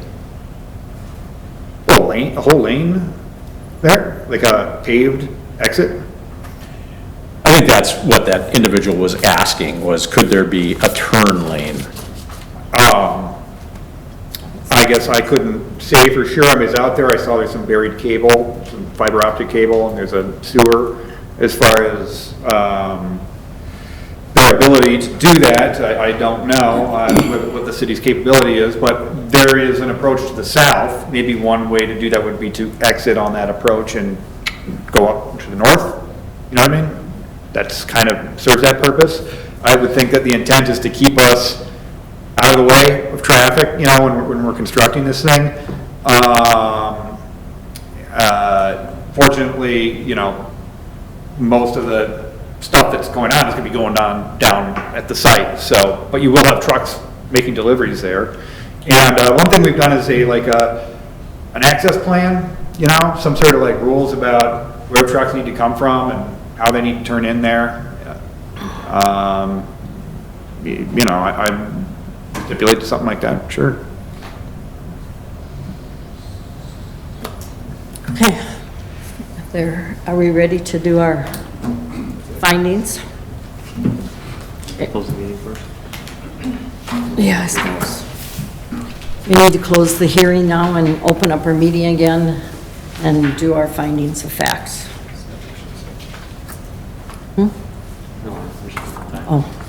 Time. Report and recommendation of the planning board on application for conditional use permit. Whereas an application for a conditional use permit was submitted to the city of Painesville on July 3rd, 2023, and whereas the application for conditional use permit was presented to the planning board on July 17th, 2023 for preliminary review, and whereas the planning board did on July 17th, 2023 set a public hearing on the application for conditional use permit for August 21st, 2023 at 6:05 p.m. at the Painesville City Hall. Whereas notice of such public hearing was published in the official newspaper for the city of Painesville and posted and mailed to individual property owners within 350 feet of the parcel in accordance with the requirements of City Code Chapter 36, Section 36 is 53, and the requirements of the laws of the state of Minnesota. And whereas the planning board has considered possible adverse effects of the proposed conditional use and has reviewed the application in accordance with the standards set forth in City Code Chapter 36 to Section 36 to 53. Now therefore, the planning board makes the following. The property in question currently has no assigned address. The property in question is currently zoned agricultural 1. The property in question is part of tax parcel number 70.38606.0000, and a portion thereof intended for inclusion in the proposed conditional use is legally described on Exhibit A, which is attached hitherto and incorporated herein by reference. Furchy Family Limited Partnership is the owner of this parcel of real estate and has applied for the conditional use permit on behalf of Enterprise Energy. The conditional use permit application has been filed and the required fee has been paid. The application for conditional use permit seeks to allow construction of a community solar garden of up to 1 megawatt, which under City Code Chapter 36, Section 36 to 92, is a use that is permitted as a conditional use in a I1 light industrial or I2 heavy industrial district. At the public hearing on August 21st, 2023, the applicant was given an opportunity to describe the plan for construction of a community solar garden, and members of the planning board and public wishing to express opinions or ask questions regarding the proposed conditional use were given an opportunity to do so. The planning board, having reviewed the application for a conditional use permit and having heard the request of the applicant along with the public comment offered at the hearing, finds the following. The conditional use, A, will not be injurious to the use and enjoyment of other property in the immediate vicinity, or B, will be injurious to the use and enjoyment of other property in the immediate vicinity. Vote. Josh, A or B? Jacob? B. Randy? 1 for, 2 opposed.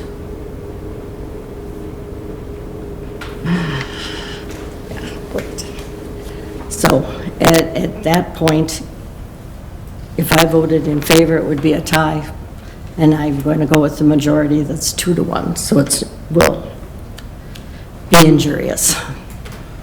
The establishment of the conditional use will not impede the normal and orderly development and improvement of surrounding vacant property for the predominant uses in the area.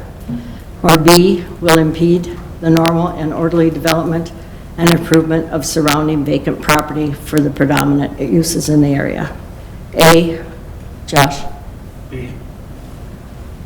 Jacob? B. Randy? What was it again? Will not impede the normal and orderly development and improvement surrounding vacant property for the predominant uses in the area, or will impede the normal.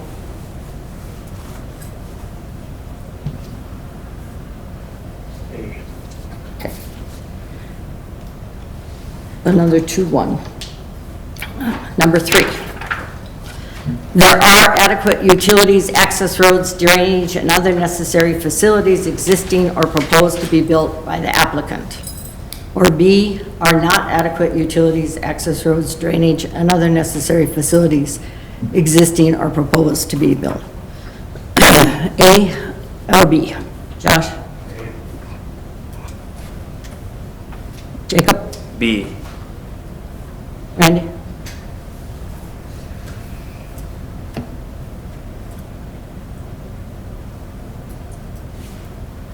Are adequate utilities, or they will be built? Or they will be built, yeah. Okay. That one is 3 or 2-1 in favor of A. Adequate measures have been or will be taken to prevent any issues with odor, fumes, dust, noise, and vibration so that none of these issues will constitute a nuisance, and the plans provide for control of lighting in such manner that no disturbance in the neighborhood will result. Or B, have not been or will not be taken to prevent any issues with odor, fumes, dust, noise, or vibration so that none of these issues will constitute a nuisance, and the plans do not provide for control of lighting in such manner that no disturbance in the neighborhood will result. A or B? Josh? B. Jacob? B. And Randy. Yes. All right. Proper facilities are provided which will eliminate any traffic congestion or traffic hazard, or are not provided and will not eliminate any traffic congestion or traffic hazards. A or B? B. And you want A, okay. It's a 2A, 1B. Number 6, there is a demonstrated need in the community for the proposed use, or it is not a demonstrated need in the community for the proposed use. A or B, Josh? B. Jacob? B. Randy? We need electricity. Well, it said, is there a need for the proposed, oh yeah, I see what you're saying, okay. So, You want A? 2-1 for B. The proposed use is in compliance with any relevant land use plans adopted by the city, or is not in compliance with any relevant land use plans adopted by the city. B. B. Okay. B is all three. And number, yep, based on the foregoing findings of fact, the planning board makes the following. The planning board recommends that the conditional use placement for a community solar garden by Enterprise Energy of up to 1 megawatt be located on the property described in Exhibit A and incorporated herein by reference under provision City Code 36 is hereby granted or denied. A, granted, or B, denied. Josh? B. Jacob? B. Randy? A. This will be recommended to the city council as a denied permit.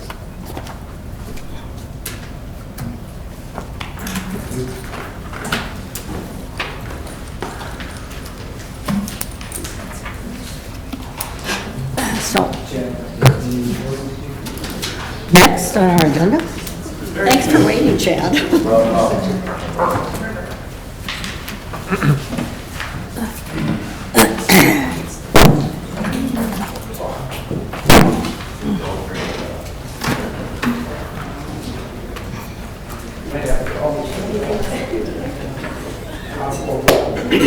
Okay, we now have an application for a variance. I thought everybody was here for the variance.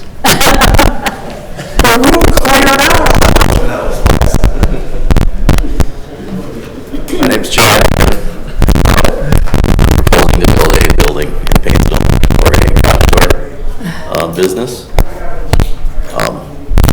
I propose it would be a 5-set variance. Or maybe we want to start with the legal description of the lot where I'm proposing. Everybody knows kind of what I'm talking about. We know where- Everybody knows where the lot is, right? Correct? Jacob, do you know where? Okay. Proposing a 5-foot variance in the back of the property.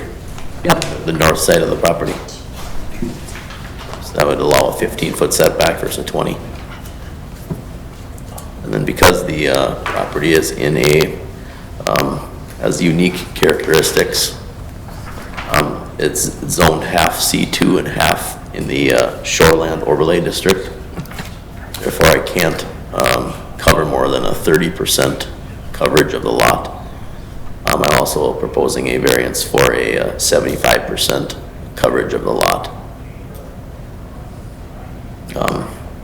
Yes, I don't really know exactly the topics you want me to bring up. No. Yes, my other things that I wrote down or that I thought would be a good thing to mention. Okay.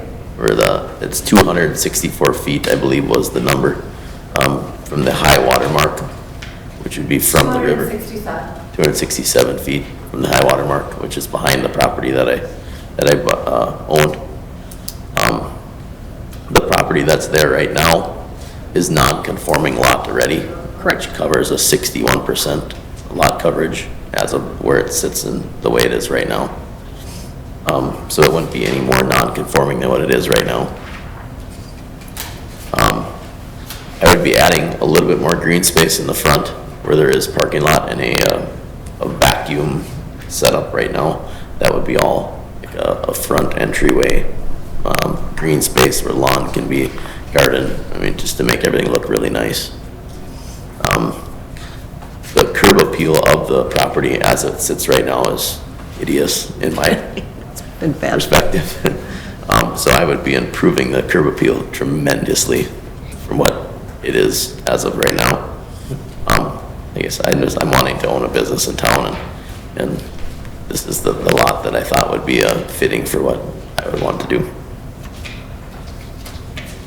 I guess behind the lot, or that I would be proposing the 5-foot variance, there's a junkyard behind me that also has a fence around, so I wouldn't be obstructing any kind of residential area and/or.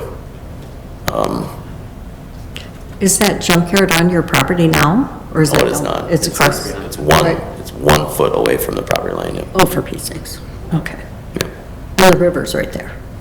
The river is, 267 feet from that line. Yep. Okay. I guess this is. Anybody have Do we have other questions? any questions? Josh or Jacob? There are pictures included in our packet of Yes. the surrounding area. I also do have pictures of the proposed building, if you guys would want to see that. Oh, okay, sure. I made 4 copies. Those two can share. Yeah, Gene and I can share. Yep. One for, and give one to Jennifer. Or Jennifer, do you have one? I don't, but I can steal Brad's when he's done with it, so. Okay. You know I want to see it. What's that? You know I want to see it. You have to see them. So Tark and Sean and I, and Brad has also already been out on the site. Everything that Chad has stated, you know, it's adequate. He's in the shoreland, he is in commercial. It is a permitted business under the C2. He does meet the setback from the ordinary high water mark. The lot right now is over their coverage. It is a non-conforming lot. He would continue to exceed that coverage limit. He also is going to provide us a few more sections of green space, so that's a positive thing. He does abut a platted street, but it's not a For the pace. yes, not a paved street. He also abuts the Developed. nature trail that goes down to the river. There is a fence that is dividing his property and the neighbors to the east. So that's already been screened. That is Chad's fence, and he's assured me that that fence will get some attention also in the future. Definitely.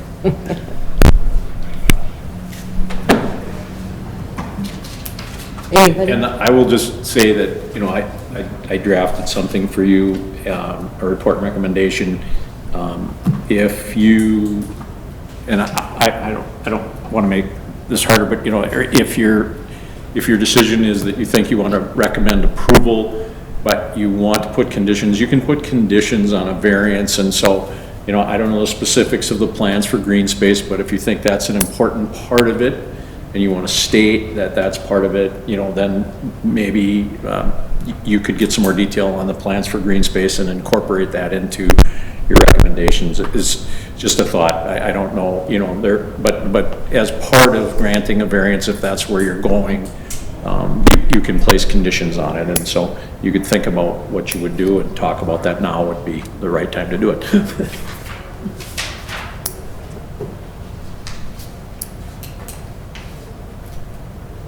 Thoughts, everybody? Is the lot coverage right now set at 76%? 60 something. 61%, I think. 64, I think, is what I think. 64%, I'm sorry. And will the buildings on the site now be removed? Yes, they will. Can't imagine wanting them. New building, yeah. New building. Is your structure that you're going to build will have like an office space, some type of a showroom area, and then an area for your work trucks to come in at night, be able to load up equipment, tools, things like that to take out onto the sites for the next morning? Is Yes. that kind of how that's going to go? That is exactly how it'll go, yes. Are you planning for any outdoor storage? Outdoor storage, I do not have any plans for, no. Everything that I have planned as of right now will be inside the building.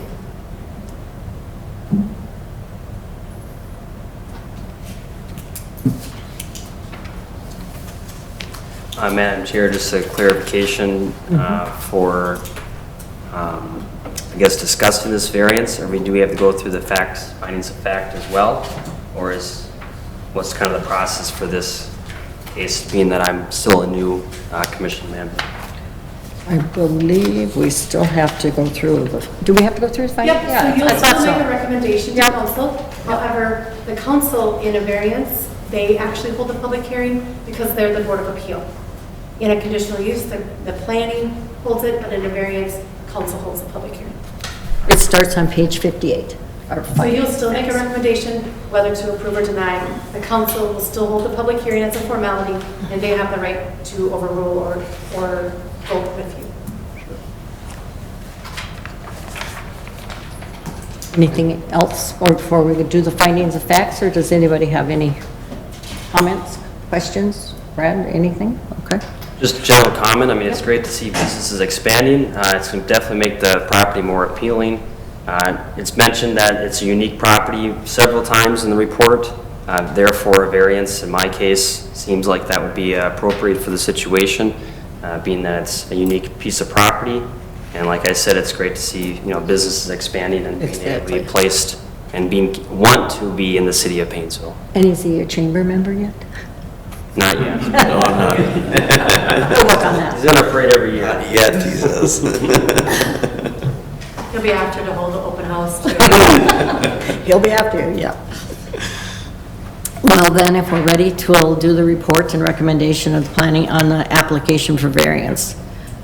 Whereas the city administrator has received from CG Enterprises LLC, DBA Bierman Garage Doors, herein after referred to as Bierman, a variance application for a property located at 820 Business 23 West, Painesville, Minnesota, which is Zone C2 Highway Commercial, and is also located within the Shoreland Overlay District. Bierman requests that the city allow the following: the construction of improvements on the above premises, which will result in lot coverage of 76% of the lot. This lot coverage exceeds the maximum lot coverage within the Shoreland Overview District, which limits lot coverage to 30%. See City Code Chapter 36, Section 36 to 50. Maximum lot coverage in C2 Highway Commercial is 50%. C Code, same code. A variance from the strict requirement of a 20-foot setback to allow a 15-foot setback. See Chapter 36, Section 36 to 48. Whereas the property in question, parcel number 70.39478.0000, is legally described as follows to wit: the west 125 feet of Lot 7 and 9, Block 46, Township of Painesville, Town Site of Painesville, according to the plat and survey thereof, now on file and of record in the office of the County Recorder, Stearns County, Minnesota. Whereas the property owner indicates that this property is unique in that it is part of the Shoreland Overlay District, so that it is subject to regulations of both the C2 Commercial District and the Shoreland Overlay District. And whereas the property owner further indicates that the property currently exceeds lot coverage limits, the current lot coverage being 64%, and that the structure on the property is a potentially dangerous, hazardous structure due to the amount of mold and deterioration within the existing building. And whereas the planning board believes the strict enforcement of the zoning ordinance in this instance, A, would impose an undue hardship, or B, would not impose an undue hardship, because. A, Josh? Or B? Okay, A. Jacob? A. Randy? Yeah, A. Okay. B B, okay. An undue hardship is used in connection with the granting or denial of a variance means the property in question cannot be put to a reasonable use under the conditions allowed by the zoning ordinance. Economic considerations alone do not constitute an undue hardship if a reasonable use of the property exists under the terms of the ordinance. And whereas the planning board believes that the landowner's difficulty requiring a variance for this property is due to circumstances unique to the property and not caused by the landowner, or B, is not due to circumstances unique and is due to which were caused by the landowner. A or B? A or B? Jake? A. Randy? A it is. Whereas the planning board finds that the variance, if granted, will not alter the essential character of the locality. Well, you forgot to say because. Right, Bill? You like us to put the because in there? I do. I thought that was only if we did the B. No. 'Cause there was a either way. because of too. He wants a because no matter what. Hey, I'm just following his orders there.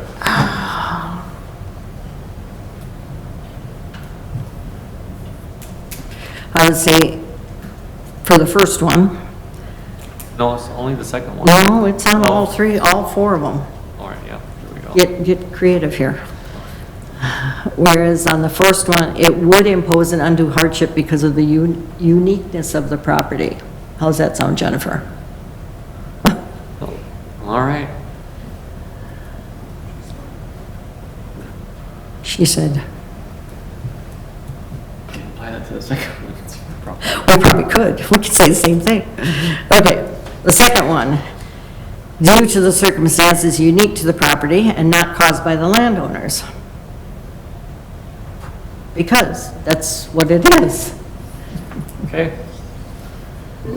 Whereas the planning board finds the variance, if granted, will not alter the essential character of the locality or will alter the essential character of the locality.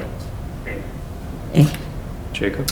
A, and then just because it's already zoned in the correct area for commercial. Yep. Yep. Thank you. I need help on these sometimes. And Randy? It says will not alter. The essential character of the locality, because it's not changing what it is right now. It's going to be better, actually. Yes, that's what I, Yeah. so.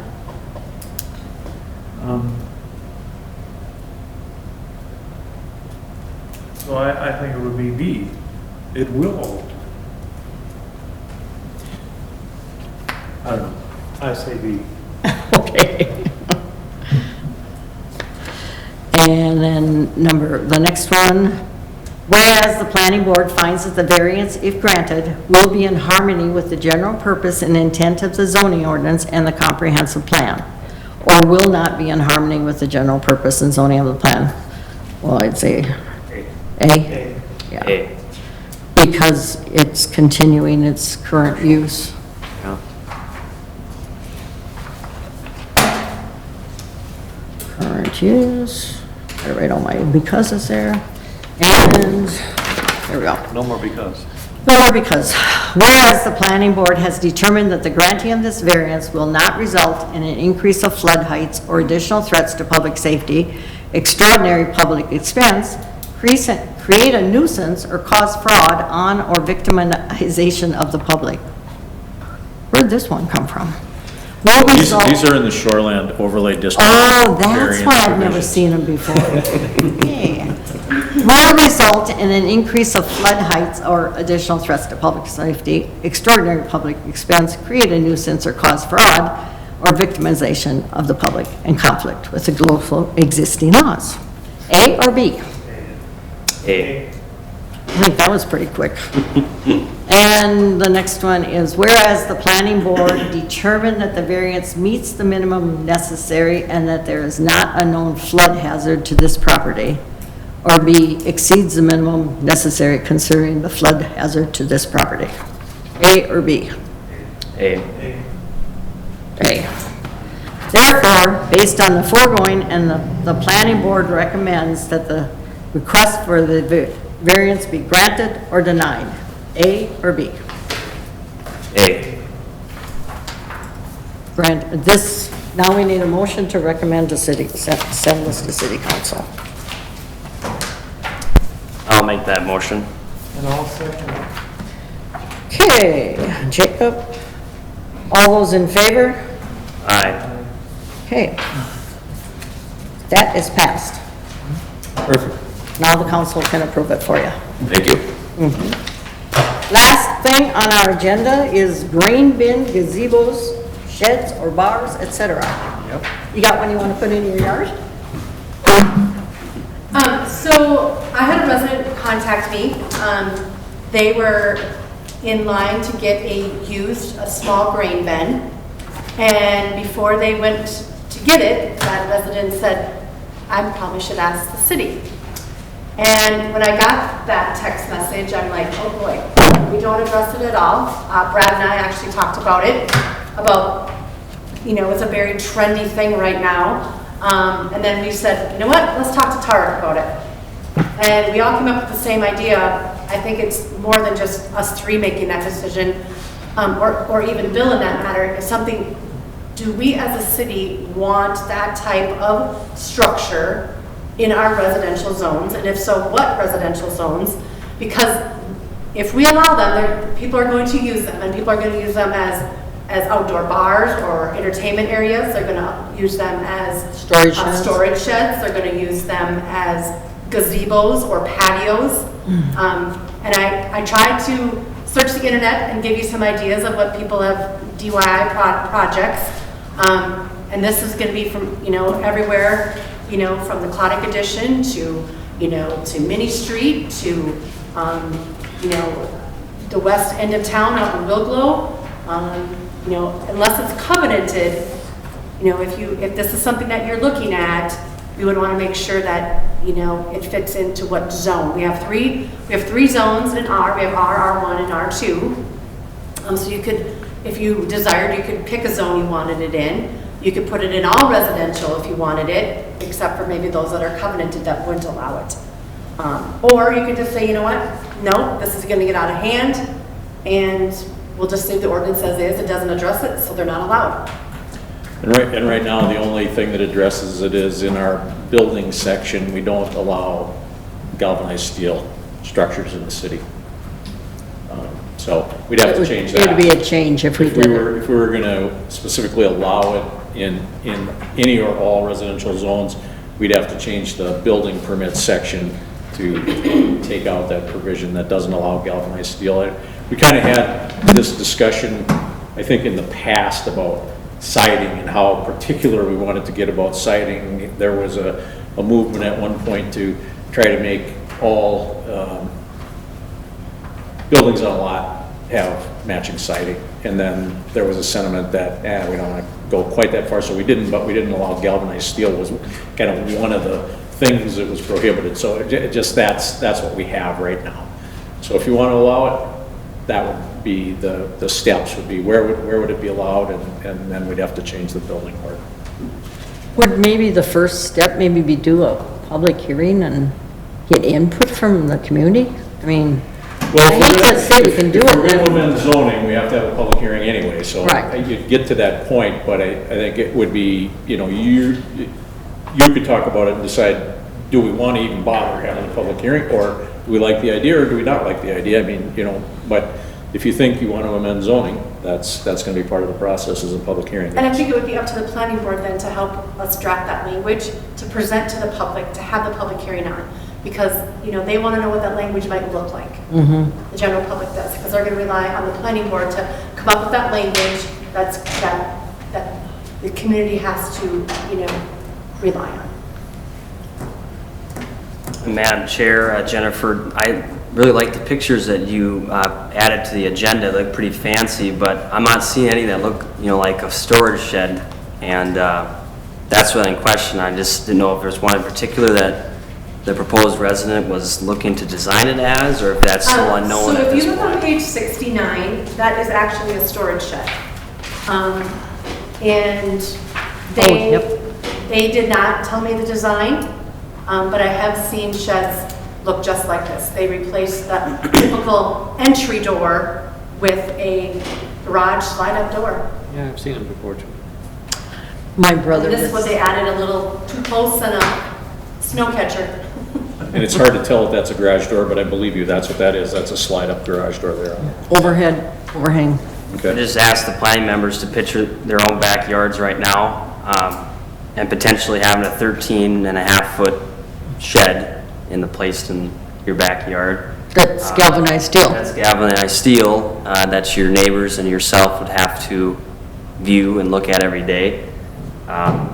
Something that, obviously, yep, they can look pretty nice, and based on these pictures, but is that really something that we want to be hindering on some of the residents in our area? That's why we're, I guess, questioning it, but that's my only question is, if you picture your own backyard and you have this big shed in the back with galvanized steel, is that something you really want to be looking at and your neighbors to having to deal with? Maybe it's not a can of worms we want to open. Well, the other thing is too, is Jacob alludes to a very good point, and I actually talked to the other staff about this, is the level of galvanized is also different. It can be extremely patina, which is extremely rusty, or it can be bright shiny. If somebody just moved to a farm, they don't need that size anymore, they want to liquidate it. I gave you samples of what people can do to them, but there's all different types of. Yeah. Then some of them are repurposed to the extent where there's only very little galvanized steel, but some of them are basically all galvanized steel. You get all variations. And so I think the question of whether, it's going to be hard to draw lines. If you allow galvanized steel, you're going to have it in a variety of ways. And that's the question is, do you want to allow it? Because right now we don't. And I don't know. I don't know that it harms us not allowing it, but people obviously do very creative things with them.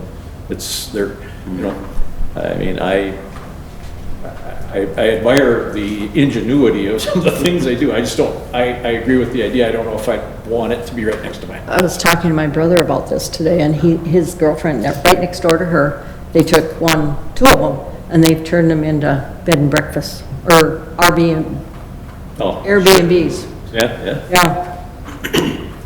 But that's in Oklahoma. Well, you can ask yourself if it fits in with the aesthetic of the community, and are we an agricultural community or not an agricultural community? And that kind of helps answer the question as well.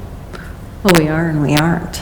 And you also want to know too, being that one resident brought this forward, doesn't mean that another one will, too. Just kind of looking at that decision, we wanted to make sure that everyone's kind of looked at. I don't know if a motion is in order, or if we're just discussing this at this point. Are Megan or Jim, are you here to speak on that at all? I'm just here. You don't have anything else to do tonight. I didn't know if you had like a Well, the opinion. question I got on galvanized, I was just thinking about this. Is it because of the steel or because of the coloration?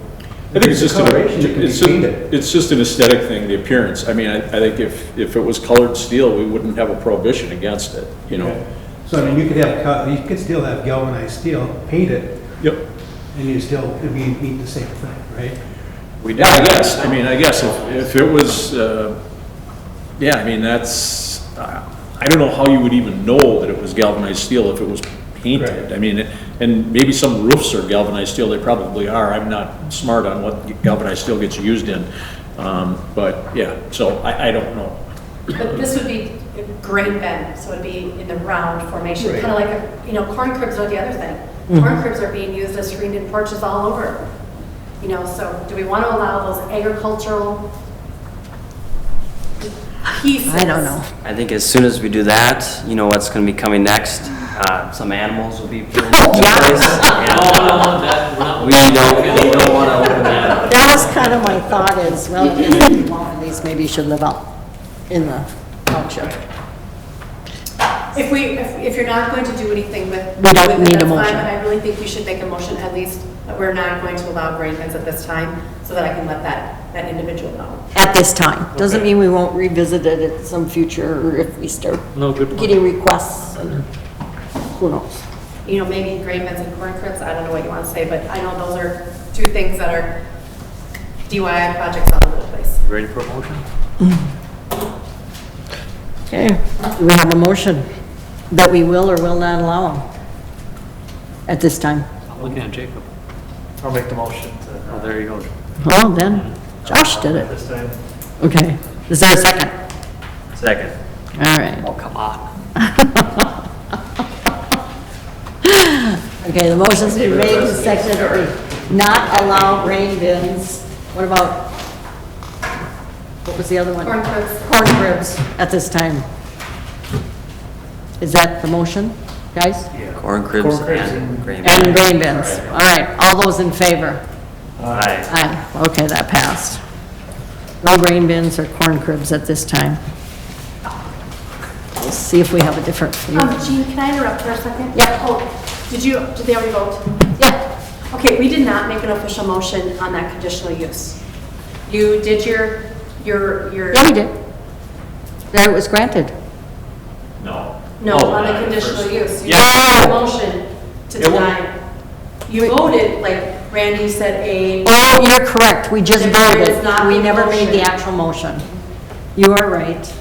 Okay, I haven't adjourned the meeting, so we will need a motion Again, that we deny the conditional use permit. I'll make that motion to deny the conditional use permit Virtue Family Limited Partnership, 1 megawatt solar farm, Enterprise Energy.